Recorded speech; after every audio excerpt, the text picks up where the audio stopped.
Hello and welcome to the Tech and Sports podcast. Tech and Sports is a show about how technology is revolutionizing all the major sports as well as health and fitness. You can find it on your podcast service of choice. My name is Alex Coop and I'm here with the amazing Mandy Kovacs. Hi, friends. This week, Mandy spoke with Scott Levine, the goaltender for the New York Red Bulls, and Mike Bartels, the senior research director at Tobii Pro Insights, on how they've collaborated to test out eye tracking technology. Plus all the biggest news from the last week, new apps or wearables, and your weekly concussion update. But before we get to that, we would really appreciate it if you would review and rate Tech and Sports podcast. We've been growing the show over the last few months, and we really appreciate all the support so far. And with that, sit back and relax, because the Tech and Sports crew is entering the game.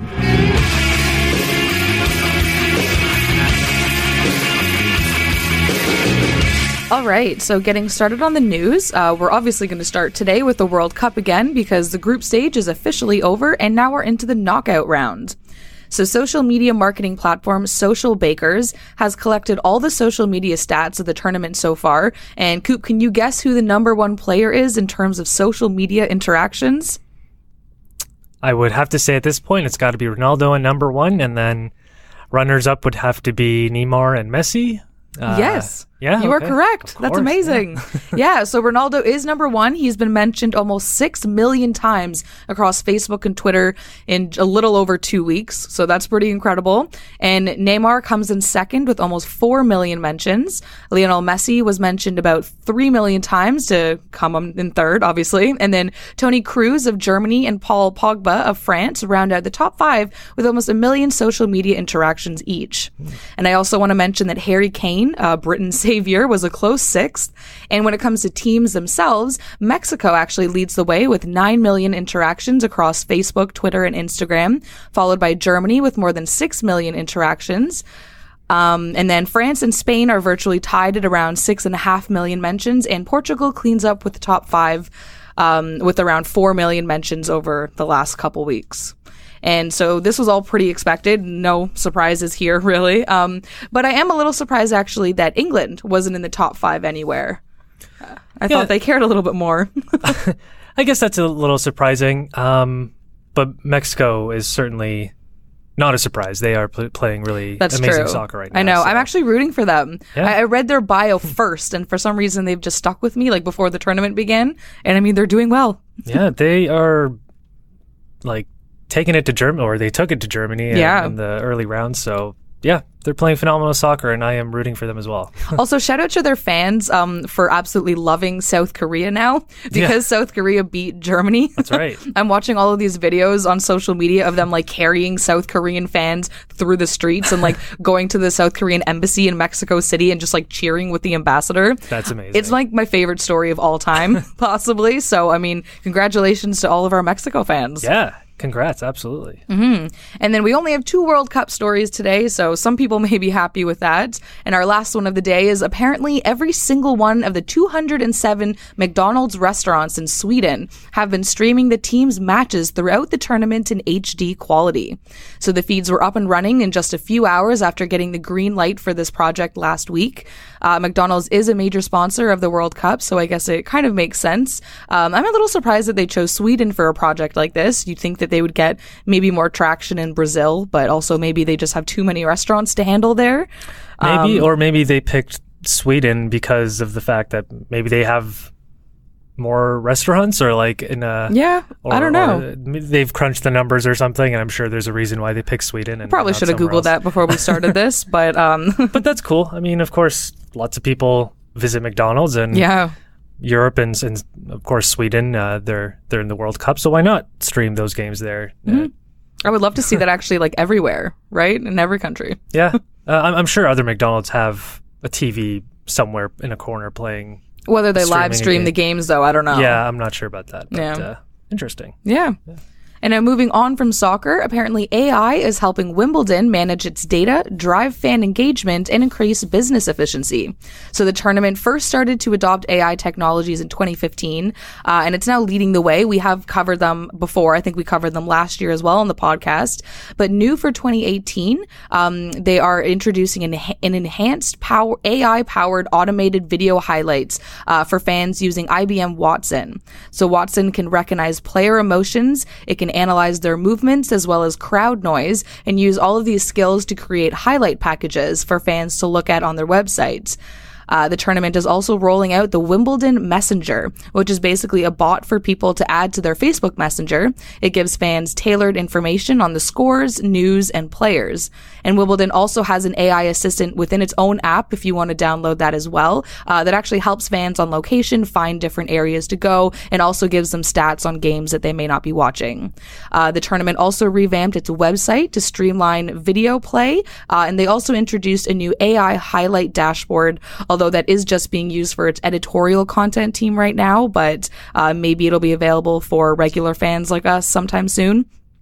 IBM Watson has also helped redesign the tournament's Slam Tracker, which gives fans alternative views of a match and more analysis, insight, and engagement.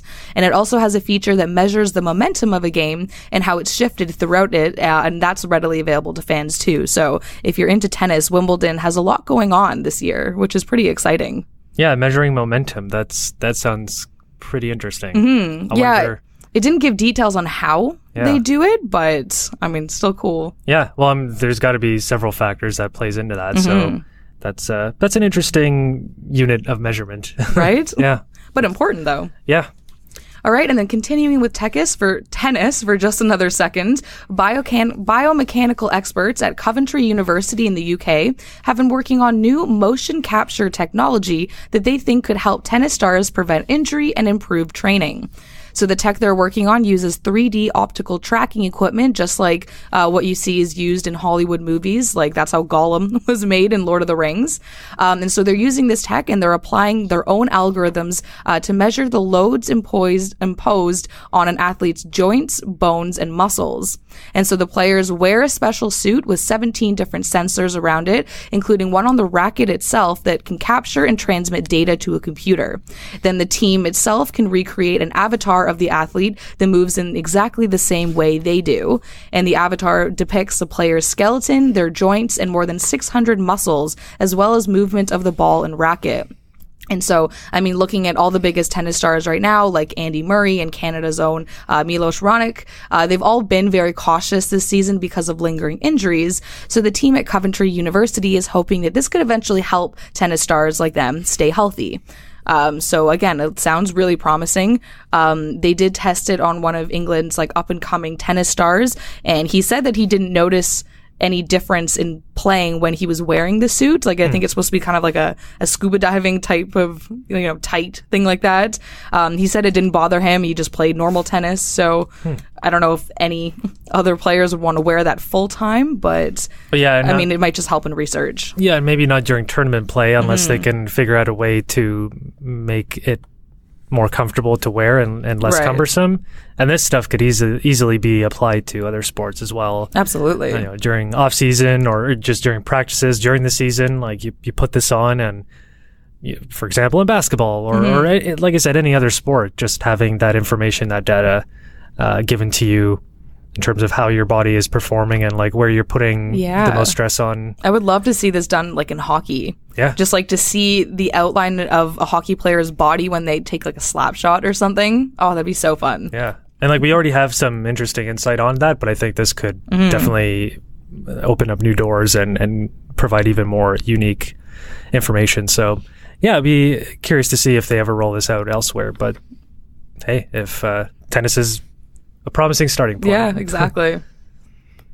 Okay, and then next we have the Sacramento Kings and how they're the first sports team to mine cryptocurrency.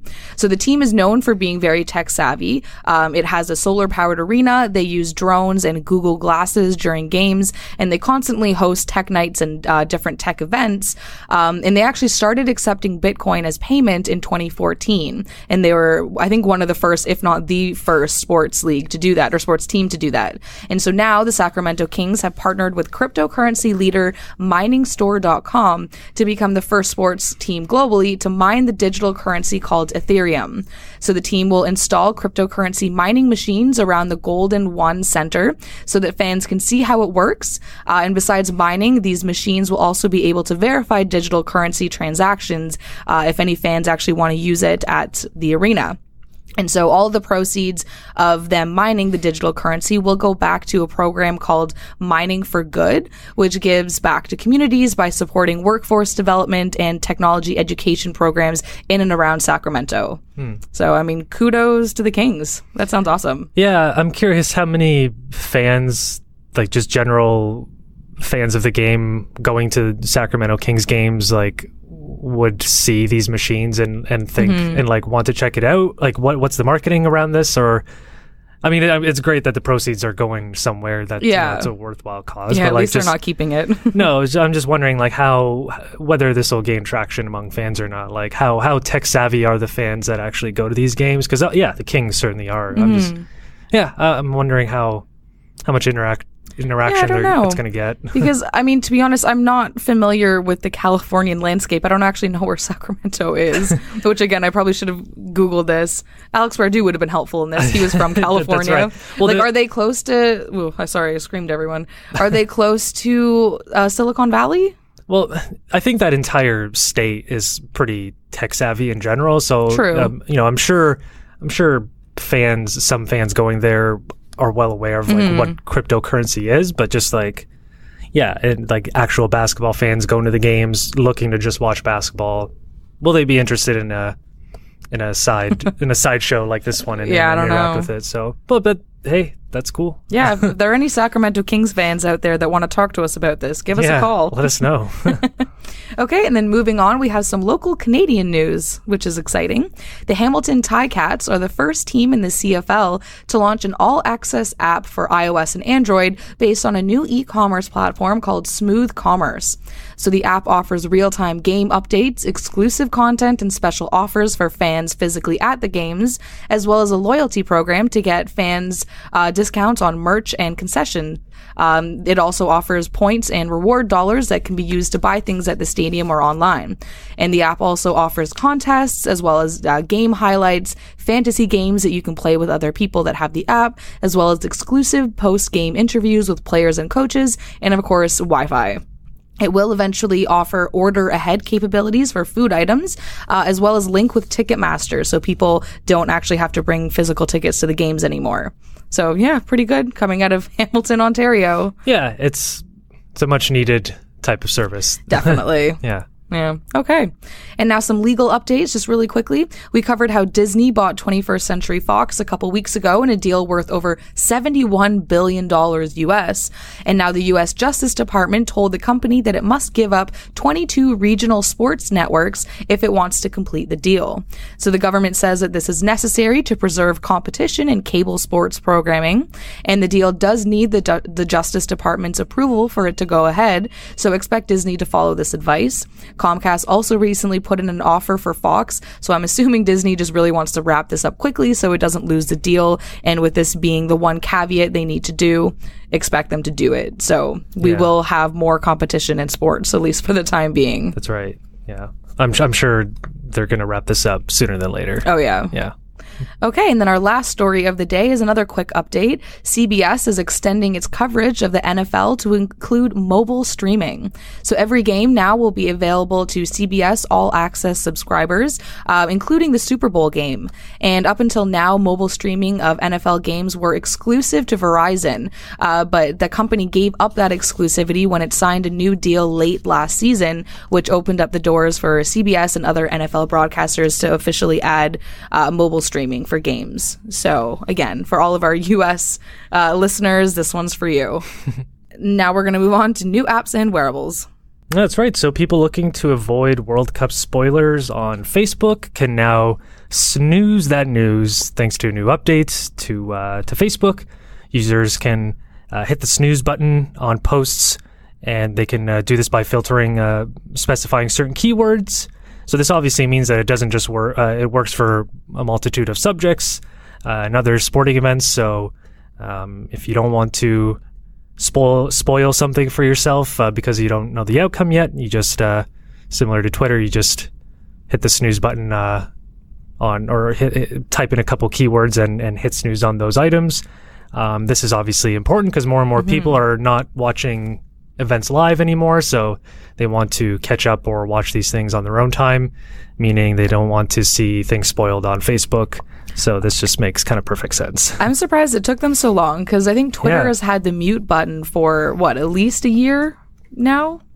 It seems like they've had it forever, but no. Even longer than that, yeah. They've definitely had it for a while. Which is very handy for people, like, they watch Game of Thrones, for example. You just type in Game of Thrones, and then you don't see any spoilers if you can't watch it on Sunday night on HBO, because most people don't have HBO. Yeah, that's right. Yeah. Well, this is a good update for Facebook. And a minor detail about that, I forgot to mention that the snooze posts will remain hidden from a user's feed for 30 days. So in case you forget about it. Yeah, in case you forget about it, that's right. That's smart.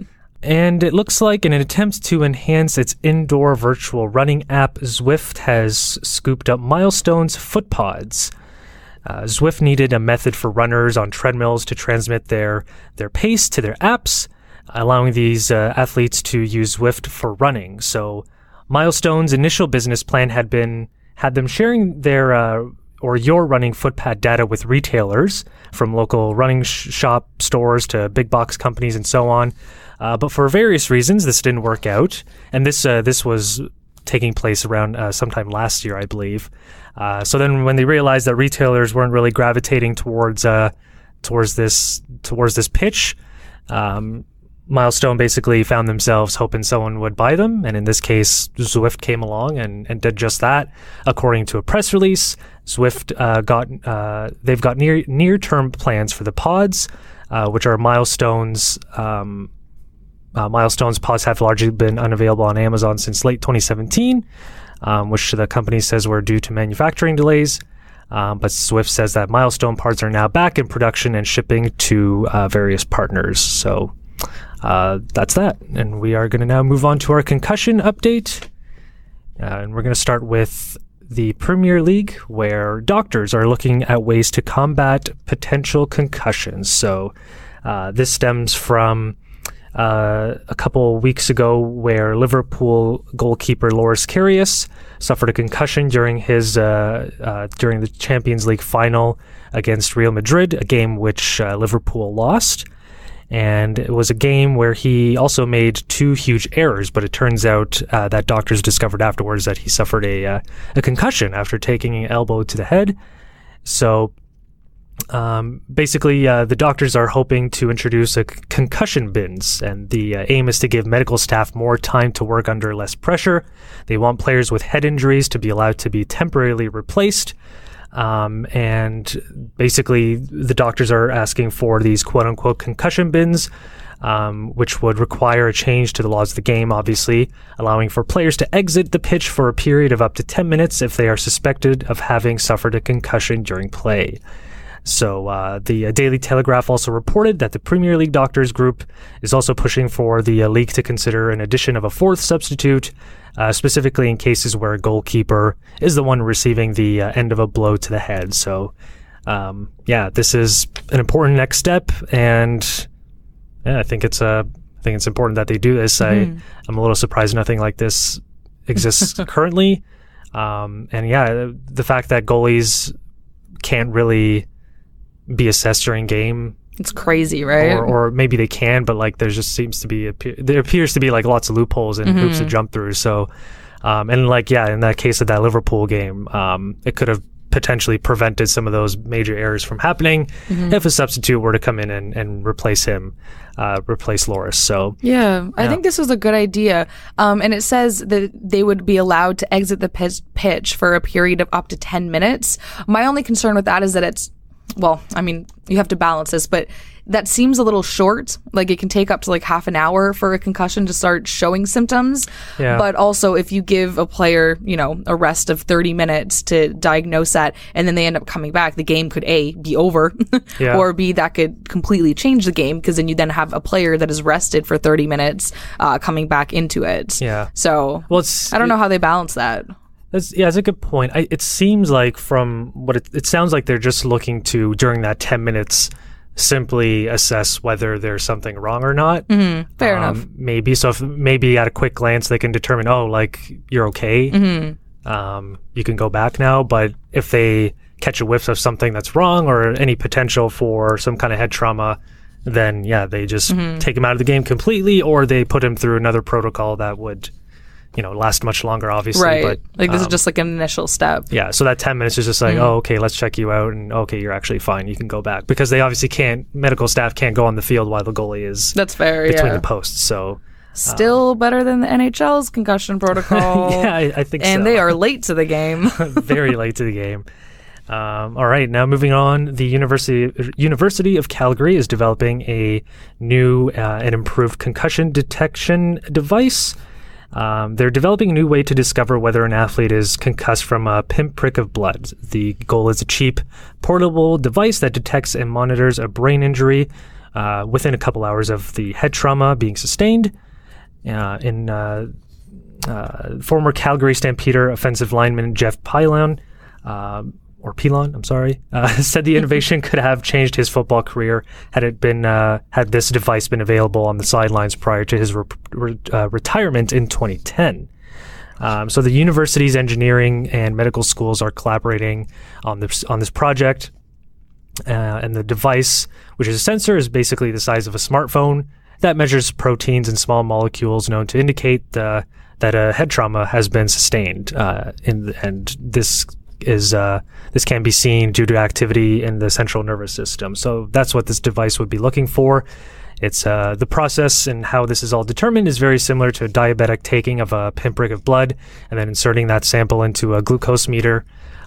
So it's a very, very similar type of process. The sensor itself is about a year from going to market, according to various sources from stories that are circulating this new project, and it could actually cost as little as $8. So I'm sure other people would pick this up pretty quickly if it were to hit the market.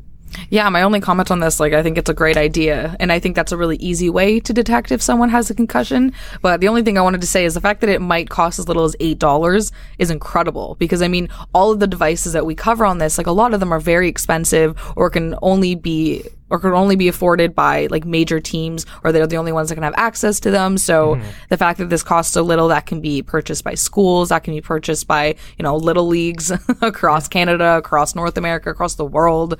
So good on them. That's huge, because there are far more minor sports leagues and high school teams playing football, hockey.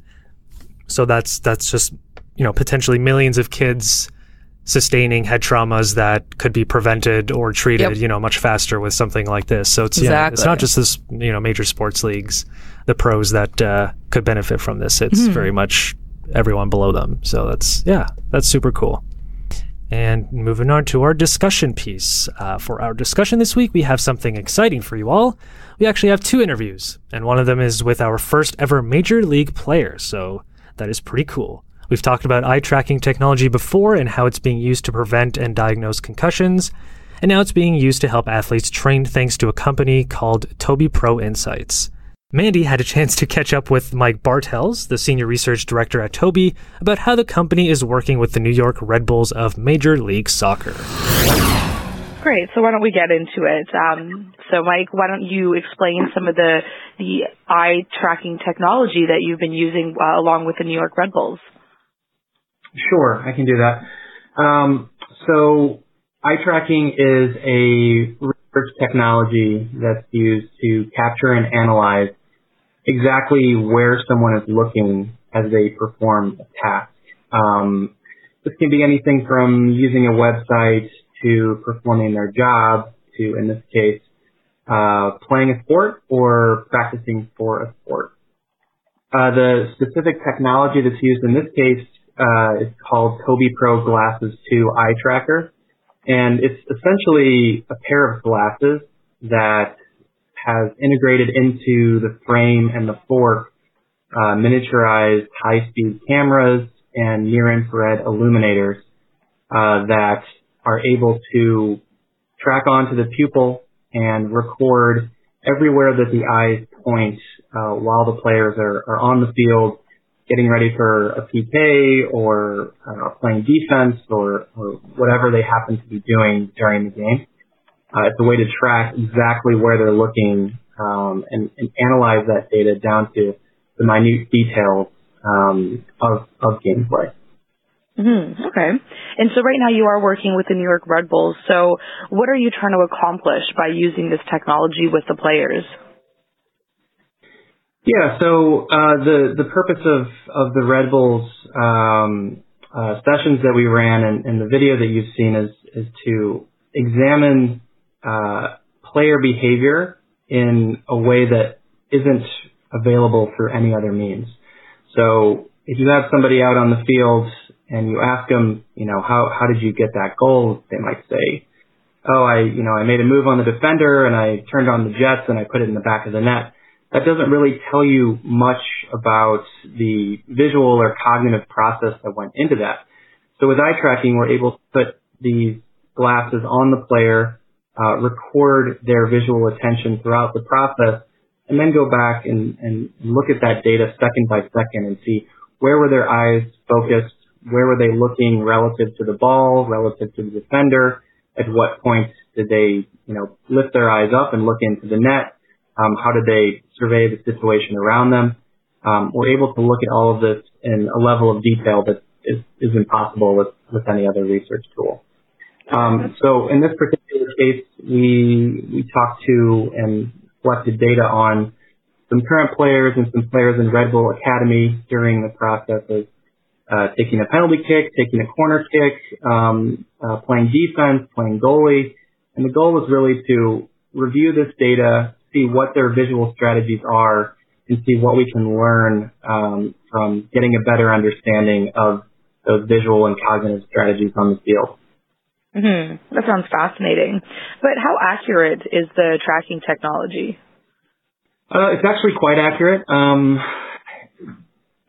Pretty much down to the point that, you can see that they're looking at the soccer ball or looking at the corner of the goal or looking at the feet of the defender. What you see in the playback video is a small red dot that shows exactly where the point of visual focus is of each player. And of course, around that you have sort of an area of peripheral vision where they're able to kind of keep the surroundings in sight without focusing on them.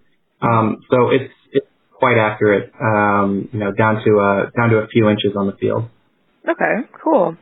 And, what are some of the other applications of this type of technology? Because, we've covered on the show before ThinkThink's iSync technology, where they use that to try and diagnose concussions. So do you think that this could be used for something like diagnosing concussions or other applications? Yeah, so it's the same basic technology that's used in those concussion detection studies. In this case, it's used in more of a research and training application. That does actually have quite a bit of relevance to concussions. There's a researcher named Dr. Adam Kiefer who works out of Cincinnati Children's Hospital, who's done some amazing work on not detecting concussions, but preventing concussions using eye tracking research. One of his major findings is that across any sport, whether we're talking about hockey or football or soccer, concussions occur when players are focused on the ball and not paying attention to their surroundings. So using eye tracking, he's able to analyze when these events occur and teach players new strategies for maintaining awareness of their situation, of the other players on the field, while also not degrading performance. So in that way, eye tracking is used to develop strategies for concussion prevention and also strategies for training players to make sure that they're playing the right way and keeping themselves safe. In other areas of sports, it's been used a lot with what's called quiet eye research. So teaching players strategies of visual focus that are associated with good outcomes. There's another football study, or soccer study rather, that came out of University of Exeter on penalty kicks and how focusing on a particular spot on the goal visually for some period of time is associated with an improvement in accuracy of those kicks versus just kind of letting loose and firing. So to kind of put a heading on all of this here, the main use of this technology in sports is training and developing strategies for improving performance and also keeping players safe. Okay, great. And now I know you may not be able to talk about any specific teams using this technology, besides obviously your work with the Red Bulls, but are you aware of other teams using this? And I mean, it doesn't even have to be in soccer. Are you aware of other leagues or other sports that are using this as well? Yeah, we are. We can't talk about all of them right now. I can tell you about one in particular in the Swedish Hockey League.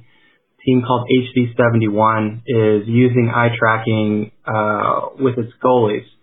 So obviously, hockey goalie is a high-paced situation that relies very heavily on visual attention. We can put the eye tracking glasses on a goalie, have him wear them during gameplay or practice, and you're able to analyze exactly what's going on when a goal is scored or when a save is made, and use that as a tool for kind of honing in on what are the best strategies, what are the areas for improvement, what combination of visual and physical movement is best for keeping the puck out of the net. Mm-hmm.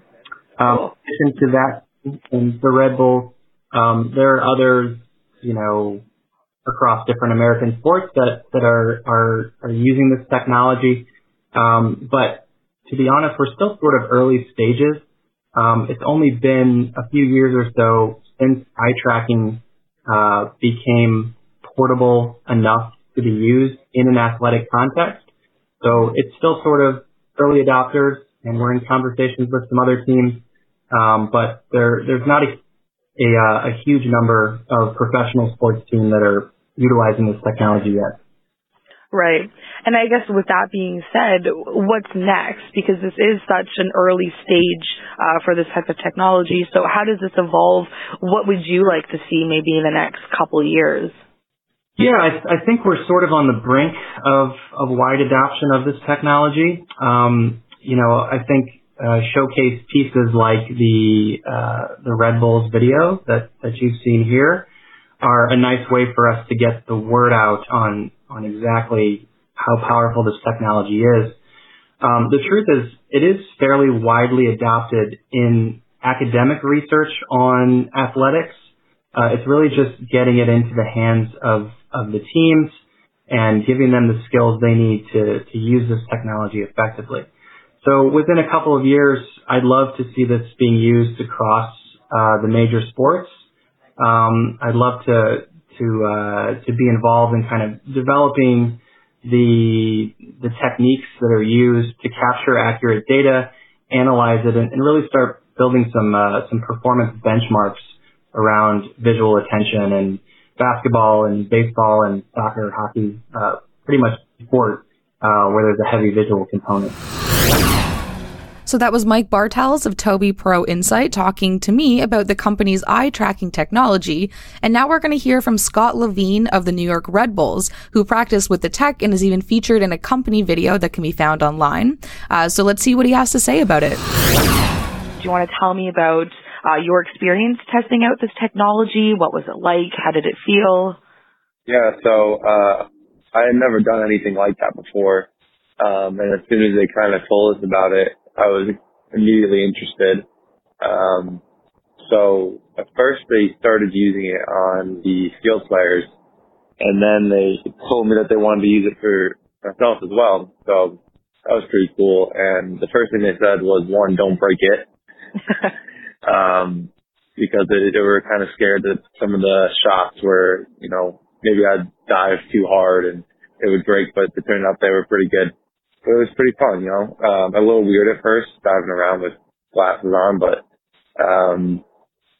nonetheless, it was a very fun experience. And then seeing the video after, you know, it was kind of cool to recognize things that I didn't immediately recognize while playing the game.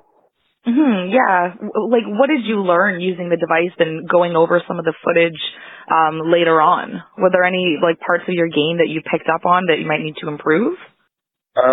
So I only got to use the glasses and they kind of simulated like a penalty kick scenario. Not for too long, but after watching the video, you know, it showed that my eyes are constantly moving from the ball to the player to kind of, you know, get little cues as quickly as I can and try to process as much information as I can in a short amount of time. And I didn't realize that I did that. I kind of, if you would ask me, I would have just said I looked at the ball the whole time or maybe just the player the whole time. But in the video, you can really see that my eyes are always going back and forth. So that was pretty cool to see. And it was also kind of cool to see it from the opposite point of view, what the striker looks at. You know, they looked at myself, at the ball, at the goal. So it was kind of cool to see both views of it. Yeah, it sounds fascinating. Now, A, would you use this on a more full-time basis? And B, if you did, how do you think that could help your game? I honestly would use it on a more full-time basis if that was made available, because I think it could really come in handy if you were able to use it in a live training scenario. Because maybe sometimes you might find yourself, you know, realizing you're not looking in the right spot, or maybe you're a second late to look in the right spot. I think the glasses might have to become a little more, you know, sensible and not cost as much money. But I would definitely be up for that. I think it'd be a really good training tool. I'm up for all those sorts of things. Again, just it's about not breaking them. Yeah, like, were they comfortable to wear? Did they fall off your face at all? No, so yeah, they were super comfy to wear. They fit fine. They didn't fall off my face even though I dove around, which was pretty surprising. I don't wear glasses, so it was a little weird at first for me to, you know, walk around with glasses on and try to watch people kick a ball at me with glasses on, but no, they were super comfy. Oh, that's cool. And now, do you use any other technology to improve your game or while you're practicing? So, in terms of technology, sometimes more for the field players, the goalkeepers do this sometimes. Our strength coach will have us wear heart rate monitors and GPS monitoring to kind of get a sense of, you know, just where our fitness levels are at and how much we run, how much we move. Also our heart rate at during, you know, the games and training. But besides that, in terms of technology, not really. Most of goalkeeping is pretty simple. It's just a couple balls or a couple cones. That's why I found using the technology kind of new and cool. Yeah, and I mean, I think we've seen technology kind of really infiltrate sports a lot over the last couple of years. I mean, I run this Tech and Sports podcast, right? I mean, it seems pretty obvious. We have stories every single day about different tech that's being used. So what are your thoughts on that? Like, Are you liking that more technology is being incorporated? I think it's kind of, I'm not sure where I am on it, to be honest. I think it's definitely the trend right now.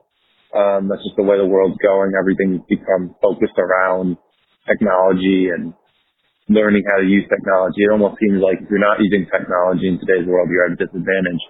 And that's kind of the big debate in soccer right now. They're trying to implement, you know, at first it was goal line technology and now it's video assistant refereeing.